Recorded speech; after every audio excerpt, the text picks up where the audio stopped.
Querido Jesus, que tudo seja para a honra e glória do teu santo nome. Eu te agradeço pela oportunidade, Senhor, de estar de alguma forma em conexão com meus irmãos na fé e de ter essa oportunidade, ó Deus, de falar do teu amor, da tua misericórdia, da tua graça, da tua bondade. Ajude-nos a crescermos, Senhor, espiritualmente na tua graça e no relacionamento contigo. Abençoa todos aqueles que irão escutar, Senhor, assistir esse vídeo. Que o teu santo nome seja honrado e glorificado e que haja crescimento espiritual. Em teu santo nome, Jesus, eu peço hoje e sempre. Amém. Boa noite, queridos. Como eu prometi para vocês, nós vamos retomar o nosso estudo do livro de Atos, né? Recuperar um pouquinho esse tempo que a gente não pôde realizar os estudos. Hoje, o tema de hoje é o capítulo 16. Relembrando o capítulo 15, nós temos o Concílio de Jerusalém, onde ficou definido, após discussão a respeito de toda a polêmica criada pelos judaizantes, né, os legalistas, ficou decidido no Concílio de Jerusalém que seria proibido o consumo de carne sacrificada a ídolos em rituais pagãos, que ficou proibido o consumo de sangue, proibido o consumo de carne de animais sem sangue drenado, e proibido todas as formas de impureza sexual, né? As razões foi incentivar a renúncia ao paganismo e suas práticas, incentivar os recém-convertidos a seguirem a vontade de Deus e incentivar o abandono de fardos desnecessários. A implicação de tudo isso era para fortalecer a igreja, a unidade da igreja, padronizar os procedimentos da igreja e padronizar as doutrinas da igreja. Ficou estabelecido então que não seria necessário, não seriam obrigados os gentios, né, a se circuncidarem, né, que eles seriam livres para se circuncidarem ou não, e que ficou compreendido também que a circuncisão não poderia ser considerada como um ato salvífico, né? Foram designados mensageiros para escreverem cartas, e esses mensageiros deveriam visitar as igrejas, né, e apresentar essa decisão do concílio.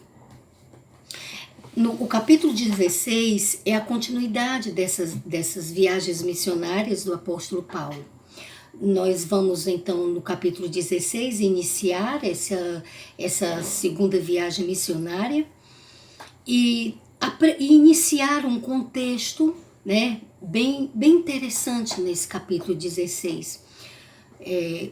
Porque nesse capítulo 16 nós temos, inclusive, a introdução do contexto de formação da igreja de Filipe, né? Foi através dessa experiência do capítulo 16 que nós temos o contexto da carta aos Filipenses, né? Escrita pelo apóstolo Paulo. Nós temos que fazer a separação de um bloco para estudo, né? Que o bloco aqui a gente entende como a perícope do texto, né? E essa perícope, ela começa exatamente ainda no capítulo 15, do verso 36 até o verso 41, dá prosseguimento ao capítulo 16, nós vamos ver exatamente até o verso 40, que é quando conclui o capítulo 16, né, do livro de Atos. O que é que nós temos ainda desse restinho do capítulo 15, né, que vai do verso 36 ao verso 41? Nós vamos usar a nova versão transformada, a versão transformadora e a Bíblia de Andrews, tá certo? Eu pedi a vocês que vocês lessem em casa antecipadamente o capítulo 16. Eu não vou fazer uma leitura completa para poder a gente ganhar um tempo, tá? Mas eu suponho então que vocês fizeram a leitura do capítulo antes. Do capítulo 13 ao 28 do livro de Atos, nós temos o registro de todo o ministério do apóstolo Paulo, né? A segunda viagem missionária, ela segue do capítulo 16 até o capítulo 18, indo do verso 1 ao verso 22. Nesse finalzinho do capítulo 15, nós temos a separação de Paulo e Barnabé, né? Algum tempo depois, Paulo disse a Barnabé: voltemos para visitar cada uma das cidades onde pregamos a palavra do Senhor, para ver como os irmãos estão indo. Barnabé queria levar João Marcos, mas Paulo se opôs, pois João Marcos tinha se separado deles na Panfilha, não prosseguindo com eles no trabalho. O desentendimento entre eles foi tão grave que os dois se separaram. Barnabé levou João Marcos e navegou para Chipre. Paulo escolheu Silas e partiu, e os irmãos o entregaram ao cuidado gracioso do Senhor. Então ele viajou por toda a Síria e Sicília, fortalecendo as igrejas de lá. A polêmica a gente já viu nos capítulos anteriores, a gente entende o que foi através do estudo dos capítulos anteriores. João Marcos estava junto com Paulo e Barnabé na primeira viagem missionária, e no meio do caminho João Marcos então desiste e vai-se embora, né? Paulo se decepcionou com João Marcos e criou esse contexto agora do conflito, porque eles querem, Barnabé é tio de João Marcos, e ele quer então fortalecer a fé e a vida espiritual de João Marcos. Mas Paulo, por outro lado, por uma questão de intolerância, né, e de paciência talvez, Paulo não admite mais a presença dele. O fato é que família defende família, e Barnabé então estava certo, pelo seu interesse de ajudar o crescimento espiritual do sobrinho.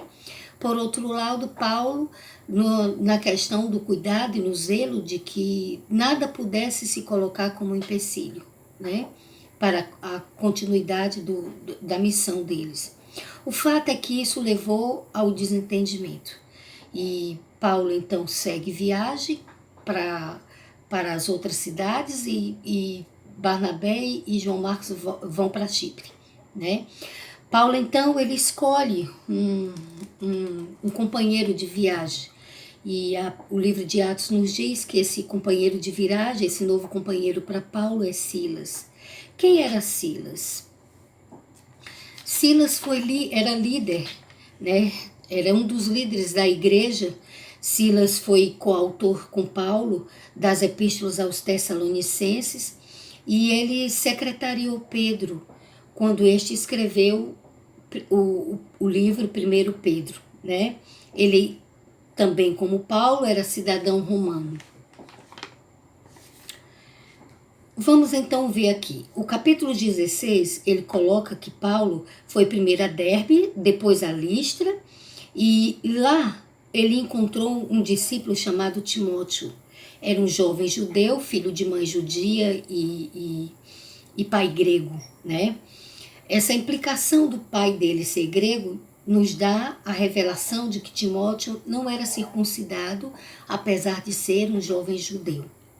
Paulo então toma a atitude de chamar Timóteo para algumas missões, né, de pregação do evangelho, porém Paulo tem que tomar uma atitude com relação à questão dele não ser circuncidado.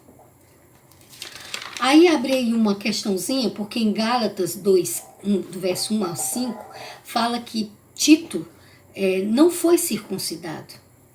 Paulo não promoveu a circuncisão de Tito. Já em caso de Timóteo, Paulo promoveu. Por que isso? Ele se contradiz? Não. Paulo não era contra a circuncisão. Então, o fato dele dizer a Tito para não circuncidar-se era porque ele não queria alimentar o pensamento legalista dos judeus com relação à circuncisão como um passo fundamental, essencial para o conceito da salvação, né? Como ponto de salvação. Mas por que então ele pediu a Timóteo para se circuncidar?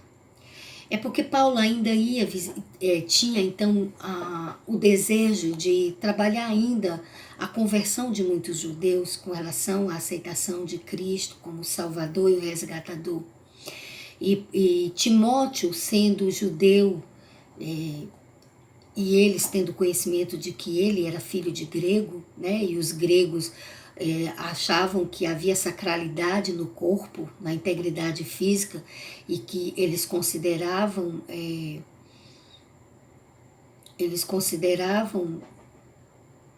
tem uma palavra certa que aqui eu me esqueci, uma mutilação do corpo, a circuncisão, né? E por isso então ele não era circuncidado. Mas Paulo então conversa com Timóteo e ele circuncida Timóteo para que o fato de Timóteo não ser circuncidado não fosse problema para essa missão que era trabalhar ainda a conversão de alguns judeus. Então foi mais por uma questão estratégica, não teológica. No caso de Tito foi o contrário, era por uma questão teológica mesmo, né? Aí nós vimos então, na continuidade aqui, nós vimos no capítulo, deixa eu ver aqui, é interessante com relação à questão de João Marcos, eu falar para vocês, que Colossenses 4:10, 2 Timóteo 4:11, Filipenses 23:24, esses registros bíblicos nos contam que o ministério de João Marcos foi restaurado e ele foi amado e acolhido e apreciado por Paulo no futuro, né? Houve uma reconciliação entre eles.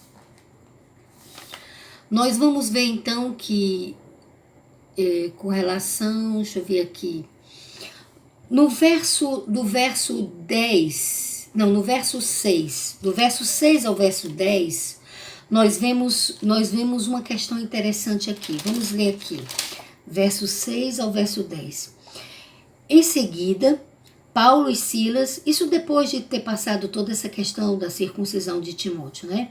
Em seguida, Paulo e Silas viajaram pela região da Frígia e da Galácia, pois o Espírito Santo os impediu de pregar a palavra na província da Ásia. Então, chegando à fronteira da Mísia, tentaram ir para o norte em direção a Bitínia, mas o Espírito de Jesus não permitiu.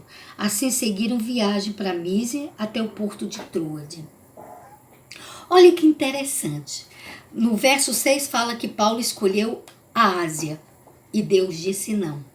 No verso 7, Paulo quis ir para Bitínia e Deus também disse não. Por que Deus não queria que Paulo fosse para a Ásia? Porque, na verdade, Deus é o grande evangelista.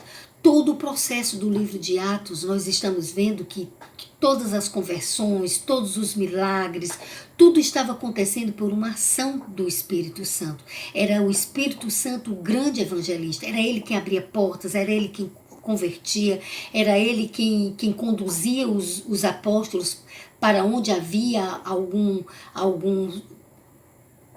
personagem interessado em conhecer a verdade. E é por isso que no verso 9 nós conhecemos aqui a introdução de um personagem. Diz assim: naquela noite Paulo teve uma visão na qual um homem da Macedônia em pé lhe suplicava: venha para a Macedônia e ajude-nos.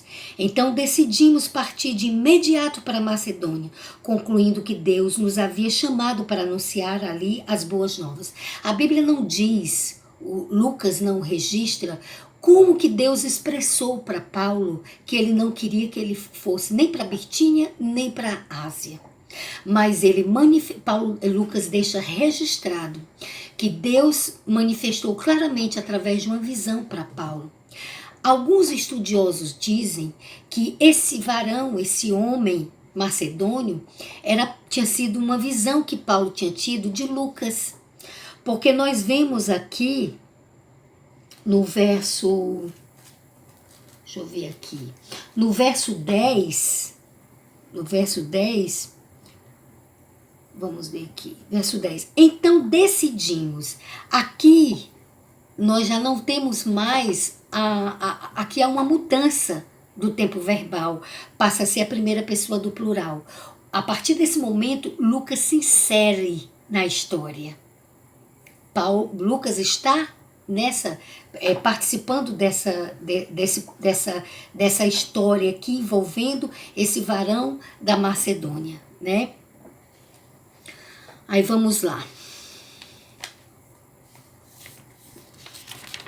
Deus foi o agente de todo o processo missionário da história que aprendemos em Atos 16. Atos 16 é o contexto da implantação da igreja de Filipenses. Essa igreja de Filipenses é a primeira igreja cristã na Europa.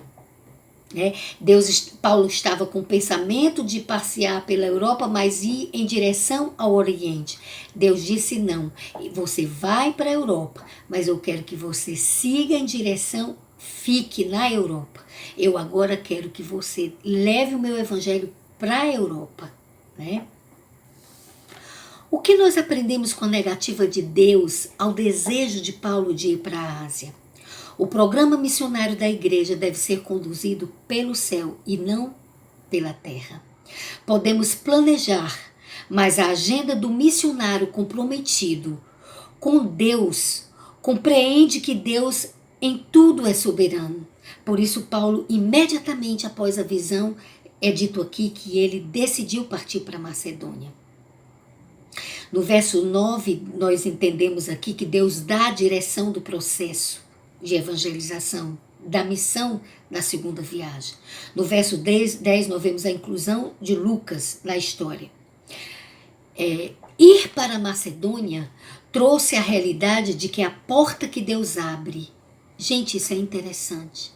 Deus abriu a porta para a pregação do evangelho na Macedônia, mas nós aprendemos no desenrolar da história que nem sempre seguir a orientação de Deus nos conduz para um caminho fácil, mas sempre conduzirá para um destino vitorioso. Devemos saber que nem sempre vai ser fácil. Ainda que eu esteja obedecendo a Deus, vai ser fácil. Ainda que eu esteja em completa obediência a Deus. A igreja da Macedônia, ela foi implantada debaixo da dor. Há uma história de açoites, de vergões, de corrente, de prisões, de calúnia, de perseguição, lágrimas, sangue. No final, compreenderemos que houve a vitória, porque foi Deus que abriu as portas para o evangelho na Europa. Paulo queria o Oriente, mas Deus queria o Ocidente. Nos versos 11 a 15, nós conhecemos a história da conversão de Lídia. Verso 11 a 15. Embarcamos em Troade e navegamos diretamente para a ilha de Samotrácia, e no dia seguinte chegamos a Neápolis. Neápolis é o porto da cidade de Filipos. Dali alcançamos Filipos. Filipos, ela fica uma distância de 15 quilômetros para o porto e fica mais para o interior. De Troade a Nápoles são, se eu não me engano, são 240 quilômetros. Né? Foram necessários 2 dias de viagem para Paulo e Silas e Lucas. Né? Dali alcançamos Filipos, cidade importante dessa região da Macedônia e colônia romana, e ali permanecemos vários dias. No sábado saímos da cidade e fomos à margem no rio, onde esperávamos encontrar um lugar de oração. Sentamo-nos e começamos a conversar com algumas mulheres ali reunidas. Uma delas era uma mulher temente a Deus, chamada Lídia, da cidade de Tiatira, comerciante de tecido de púrpura. Enquanto ela nos ouvia, o Senhor lhe abriu o coração e ela aceitou aquilo que Paulo estava dizendo. Foi batizada junto com sua família e pediu que nos hospedássemos em sua casa. se concordam com que creio de fato no Senhor, venham ficar em minha casa, disse ela, e insistiu até que a aceitemos. O que é que nós vimos nessa história, nesse registro da história de Lídia? Tem umas coisas aqui interessantes. É dito aqui que Filipe era uma colônia romana. Nós vamos ver já por que é interessante que foi ressaltado isso daí. Outra, que Lídia era uma mulher temente a Deus. Nós aprendemos até aqui que temente a Deus não era só porque temia a Deus, não. Temente a Deus era todo gentio que havia aceitado a fé judaica e não havia se batizado, porque não aceitava a doutrina, o ritual da circuncisão. Mas era alguém que aceitava o Deus Criador, era alguém que aceitava as leis, né, os mandamentos de Deus. A prova é tanto que não havia sinagogas lá, que Paulo foi então ao encontro dessas mulheres que estavam à beira do rio, fazendo a sua adoração. Paulo então se une a elas, conhece então Lídia, prega o evangelho para Lídia. Lídia entende o conhecimento a mais que Paulo trouxe, aceita Jesus Cristo como seu Salvador e Paulo a batiza. E não somente ela é batizada, mas toda a sua casa, quer dizer, toda a sua família. Quem converteu o coração de Lídia? Não foi Paulo, foi Deus. Ele abriu o seu coração. Lídia, é dito que Lídia era de Tiatira. Tiatira é uma cidade grega, né? Filipe, geograficamente, era uma cidade grega, mas politicamente era uma cidade romana. Ela era empresária, ela comercializava púrpura. Tiatira era conhecida como a cidade de produção da púrpura na sua pureza. Ela vinha de um berço religioso, era uma mulher de oração, mas ainda não era salva porque não havia aceitado a Jesus.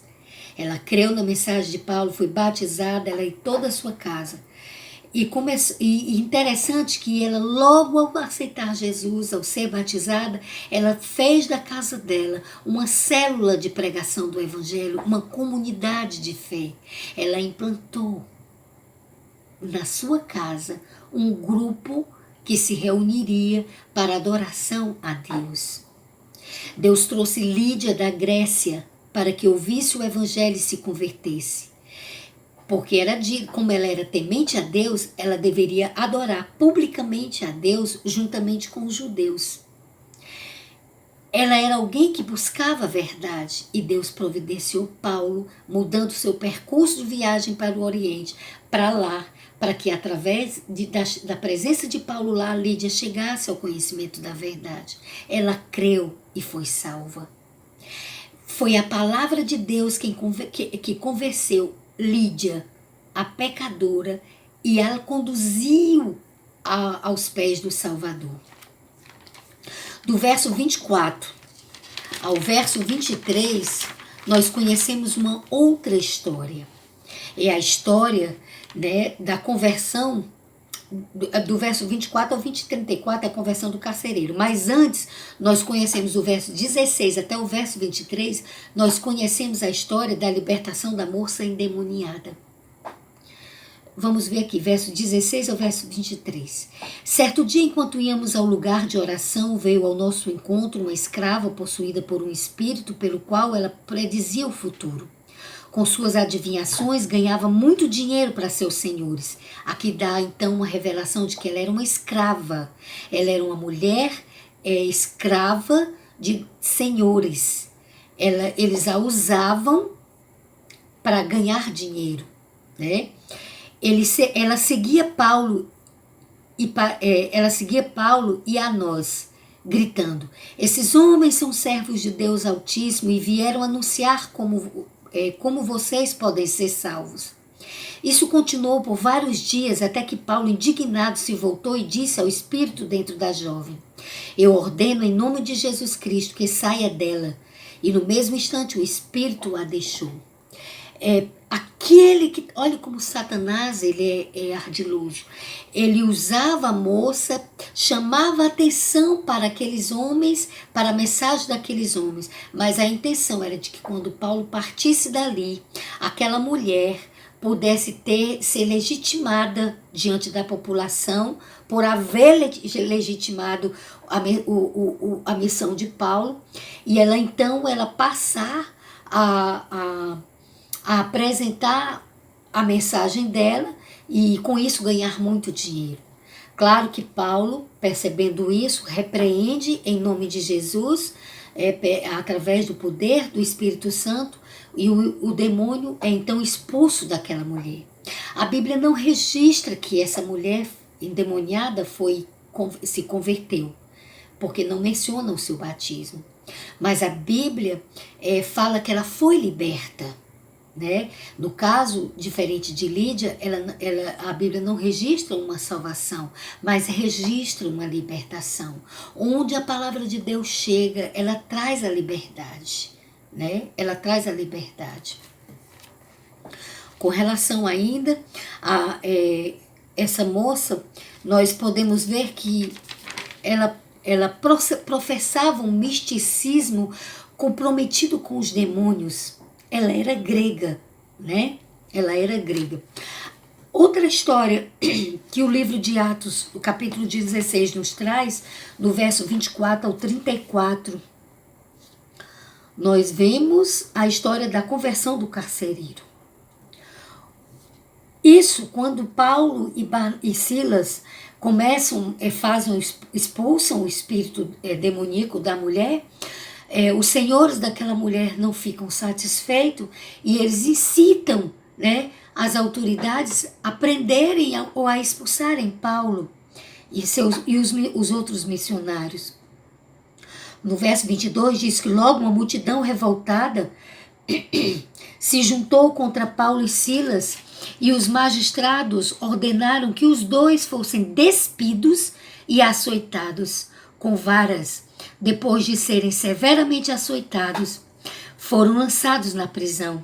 Queridos, isso me chama a atenção para um fato. Paulo era cidadão romano e Silas também.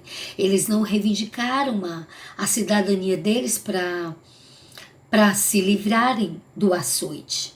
Né? Isso não era uma preocupação para Paulo nesse momento e ele aceitou o açoite. Depois de serem severamente açoitados, foram lançados na prisão. O carcereiro recebeu ordens para não os deixar escapar. Por isso os colocou no cárcere interno, lá dentro, levou lá para dentro, né, da prisão, prendendo os pés no tronco. Por volta da meia-noite, Paulo e Silas oravam e cantavam hinos. Como uma pessoa em plena dor, tortura, encarceramento, encontra motivos para louvar. Só alguém muito conectado com o reino de Deus, só alguém muito conectado em seu relacionamento com Deus é capaz disso. Nós devemos, irmãos, como cristãos, buscar esse crescimento, sabe? A perfeição que Deus deseja de nós é isso. Não é tira brinco, deixa maquiagem, roupa aqui. Não é essa exteriorização da religião, mas é aquele relacionamento trabalhando na mente, sabe? Aquela mente renovada, aquela mente que deseja o aperfeiçoamento do amadurecimento espiritual. Paulo e Silas estão mostrando uma postura de maturidade espiritual. Um relacionamento fundamentado no amor, na certeza plena de quem eles serviam. E é esse o convite do Espírito Santo a nós hoje. O cristianismo não é uma religião de conforto, gente, não é. O cristianismo clama por renúncia do eu, clama por envolvimento na obra do reino de Deus, que é trabalhar para a salvação, e muitas vezes fazer isso implica em prisão, implica em inimizade com o mundo, em renúncia do próprio eu, em destronar o próprio eu. Por isso eles louvavam e cantavam, né? E diz no verso 26 que de repente houve um forte terremoto e até os alicerces da prisão foram sacudidos. No mesmo instante, todas as portas se abriram e as correntes de todos os presos se soltaram. Quando o carcereiro acordou, viu as portas das prisões encarceradas, da prisão encarceradas, imaginando que os prisioneiros haviam escapado, puxou a espada para se matar.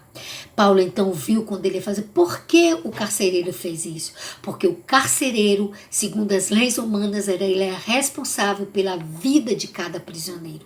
Se algum escapasse, ele poderia pagar com a própria vida. Imagine todos os presos.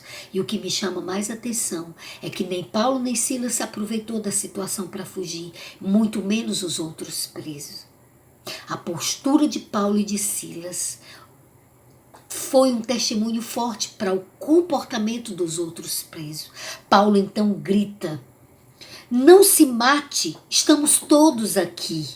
O carcereiro então mandou que trouxessem luz, correu até o cárcere, onde se prostrou, tremendo de medo diante de Paulo e Silas.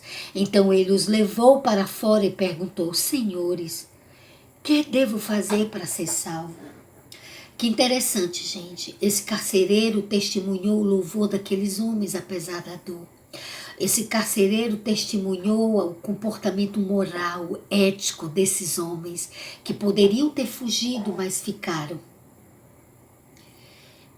Isso falou alto, isso foi uma pregação para eles, para esse homem. E ele então compreende que precisa de algo na vida dele. E ele quer esse algo que Paulo e Silas têm. Então ele vai até eles e ele pergunta o que é preciso para ser salvo. Conhecemos do verso 24 ao 34 a história da conversão do carcereiro. Foi Deus quem converteu, que abriu as correntes, que mandou o terremoto para libertar os missionários e converter o carcereiro. O carcereiro é romano, classe média. Sua religião era o Estado. O imperador romano era sua divindade. Isso me mostra, sabe, que Deus salva o mundo. Duas gregas, uma delas comprometida com a salvação e o reino de Deus, aceita e entrega-se ao Senhor. E agora outro pagão, romano, cidadão romano, compreende a necessidade de uma mudança na sua vida. Isso mostra que a igreja de Deus, ela é multicultural, ela é multissocial. É uma comunidade de cultura religiosa diferente. Deus pega essa diversidade cultural, social e religiosa e forma uma igreja. Deus derruba muralhas e faz desse povo uma igreja. Lídia e o carcereiro foram convertidos porque houve quem pregar, porque houve quem ouvisse. O evangelho vem a nós com a experiência transformadora. A conversão de Lídia foi tranquila, a libertação da endemoniada a fez sair da opressão pelos demônios. O carcereiro teve que confrontar com a realidade e por pouco não perdeu a vida. 3 diferentes experiências, 3 experiências legítimas. O que aprendemos? Não podemos normatizar os testemunhos. No verso 27 ao 34, na conversão do carcereiro, temos 3 milagres. Físico, o terremoto rompeu as correntes. O segundo, o moral, os missionários poderiam ter fugido, não o fizeram. 3, espiritual, Deus mudou sua mente, né? A mente do carcereiro mudou como? O carcereiro tinha em mente que o pecador faz por merecer a salvação. Cavalheiros, o que é preciso para eu ser salvo? Ele perguntou. Ele achava que o pecador faz para merecer a salvação. Paulo e Silas então ensinam que é preciso crer que Jesus fez. Os méritos são do Salvador. A mente do carcereiro cria na produção humana da salvação. O mérito era humano. Os discípulos ensinam para ele que a salvação era algo pronto. A salvação, ela estava pronta. Ela não era produzida, ela estava pronta. Por quê? Porque a graça antecede ao pecado. Basta que o pecador se reconheça pecador, confesse os seus pecados, aceite Jesus como seu salvador, porque a graça já existe. A graça, ela é libertadora, ela liberta, porque é Jesus quem salva, não são as nossas obras, nem as nossas ações. Na mente do carcereiro, ele cria que o pecador era o estímulo e Deus a resposta. Né? É porque ele estava habituado a isso. Ele chegava para os deuses dele romano, ele levava as oferendas e ele agia para que houvesse uma reação de satisfação e prazer do seu Deus. Mas isso é no sistema pagão. No sistema cristão é diferente. É Deus quem age, trabalhando no coração do homem, aproximando, trazendo a verdade até ele, atraindo com sua benignidade e bondade e misericórdia. E o homem chega numa reação a esse amor que age e se entrega. Deus age, o homem reage. É assim que funciona no cristianismo. E os discípulos então ensinaram que Deus ofertava ao carcereiro a salvação. Ele só deveria fazer algo, aceitar. Na mente dele, do carcereiro, ele cria que a salvação era farsa. Os discípulos ensinaram que salvação é estar feito. O que é que eu poderia apresentar mais para vocês aqui?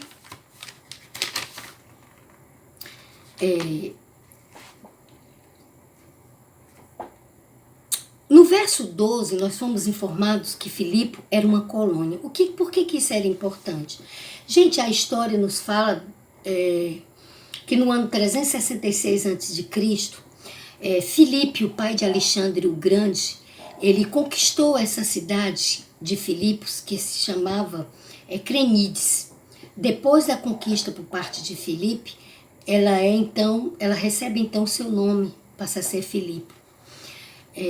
Foi nessa cidade que foi travada uma importante batalha que garantiu a permanência do Império Romano. Houve o assassinato no ano, acho que 44 a.C., houve o assassinato de Júlio César. Os 60 senadores o atacaram e nas escadas do Senado o esfaquearam com 23 facadas. É nesse momento que tem a famosa frase, até tu, Brutus, porque Brutus era um dos senadores e ele era filho adotivo de Júlio César. E ele também esfaqueou, participou desse assassinato. E essa emboscada contra Júlio César provocou 2 batalhas na cidade de Filipe, produzindo um total de 24 mil mortes. Né? No final, Marcos Antônio e Otávio Augusto vencem as forças dos rebeldes, né? E os 2 líderes, entre eles Brutus, acabam se suicidando, um achando que o outro havia perdido a sua batalha e se suicida. E então a vitória é dada então para a casa de César e os herdeiros, né, os descendentes de César, dão continuidade à República Romana. Então, por conta disso, dessa vitória em Filipe, ela ascende à categoria de colônia. E é interessante que na categoria de colônia, todos os moradores, os cidadãos de Filipe, tinham direito, embora sendo grego, embora sendo estrangeiro, porque geograficamente Filipe pertencia à Grécia, politicamente que pertencia ao Império Romano, né? Mesmo sendo cidadão estrangeiro, mesmo ele tinha um direito como qualquer cidadão romano. Morou na colônia, tinha todo e qualquer direito como cidadão romano. Então, quando no verso seguinte do capítulo 16, do verso 35 até o verso 40, nós temos a história das autoridades chegando no cárcere de Paulo e Silas e promovendo a libertação deles. E Paulo então reivindica: vai ser assim sem julgamento, vocês nos acusaram, né, publicamente, vocês têm que pedir desculpa publicamente. E Paulo então nesse momento reivindica a cidadania dele romana. E reivindicando essa cidadania romana, eles ficam aterrorizados, porque pela lei romana, um cidadão romano não poderia ser açoitado e ser aprisionado. E tanto ele como Silas foram. Então eles ficam muito preocupados que Paulo poderia reivindicar o julgamento. Mas Paulo, quando pede para eles, faz para eles o pedido de desculpa, Paulo está trazendo aqui para nós a diferença de que há a noção de que há uma diferença entre o pedido de desculpa e o arrependimento, né? Na verdade, no pedido de desculpa, não há o critério de clamor por justiça, né? Então, a Bíblia também não registra que eles se desculpam no tratamento, eles passam a tratar Paulo de maneira muito honrosa. Mas por que Paulo fez isso? Foi por orgulho e soberba? Não, queridos. Paulo queria sair dali, dando testemunho de integridade. Né? Em nome do Evangelho, Paulo pede para ser reconhecido de que ele não havia feito nada de errado, ele não havia merecido a prisão como cristão. Né? Ele estava preso por haver anunciado o Evangelho, por ter trazido o Evangelho de Deus. Ele não tinha sido preso porque tinha feito alguma transgressão às leis romanas. Era só isso que Paulo buscava, por uma questão de integridade diante do próprio Evangelho. Né? E tanto é que ele fica, ele vai para a casa do carcereiro, a família do carcereiro também se converte, e a Bíblia registra que o próprio carcereiro cuida dos ferimentos de Paulo, né? Cuida dos ferimentos de Paulo. Nesse pedido de desculpa, no tratamento a Paulo foi dado mais como uma desculpa diante da lei. O que Paulo apresenta aqui no questão de pedido de desculpa era no sentido do senso da justiça. Nessa história houve apenas o primeiro tipo, a desculpa diante da lei, né? Que ao nos ajoelharmos diante de Deus, nossa mente esteja movida pelo senso de injustiça diante da justiça de Cristo. Quando no capítulo 16, verso 3, nós vemos na história que os apóstolos adoraram a Deus pregando junto ao rio, nós tivemos como resultado dessa adoração a conversão de Lídia e de sua família. Os apóstolos, no verso 25, adoraram a Deus cantando na prisão, e o resultado disso foi a conversão do carcereiro e sua família. No ministério do apóstolo Paulo, nós encontramos uma verdade em relação à adoração. Ela está intimamente ligada à evangelização. Queridos, nós temos uma mensagem a anunciar. Essa mensagem, ela é a vontade de Deus, a palavra de Deus. Que cada um de nós tenha a noção plena a respeito dessa verdade. Que Deus nos ajude a entender a responsabilidade do nosso compromisso, do nosso testemunho. Que a nossa vida seja um completo louvor e adoração a Deus. Que a gente possa dizer com todas as letras ao Senhor que nós estamos aqui, eis-nos aqui, Senhor, usa-nos para a Tua obra. O grande evangelista é Deus. Se Paulo tivesse se recusado e tivesse ido para a Ásia, Deus teria suscitado outro. porque nós vimos na história que Deus é quem convence, Deus é quem liberta, Deus é quem converte, Deus é quem abre as portas. Deus teria suscitado outro. Se nós negligenciarmos, se nós nos recusarmos, Deus vai clamar outro, Deus vai suscitar outros. Que Deus nos dê sabedoria e discernimento, que Deus nos fortaleça na fé, e que esse estudo possa ajudar no nosso crescimento e no nosso testemunho, e que estas palavras sejam para o louvor do nosso Senhor. Que Deus nos ajude a sermos testemunhas suas, a vivermos para a honra e glória do seu santo nome. Que Deus nos dê força, coragem, sabedoria, nos faça homens e mulheres que façam a diferença nesse mundo cada vez mais distante de Deus. Que Deus os abençoe, que Deus os guarde, que o Senhor faça resplandecer o seu rosto sobre cada um de vocês e que haja paz na mente de vocês e em seus corações. Até o próximo estudo. Fico devendo a continuidade de Atos para nós da classe bíblica avançada e fico devendo para a turma da escola sabatina João 17. Que Deus nos abençoe. Até a próxima.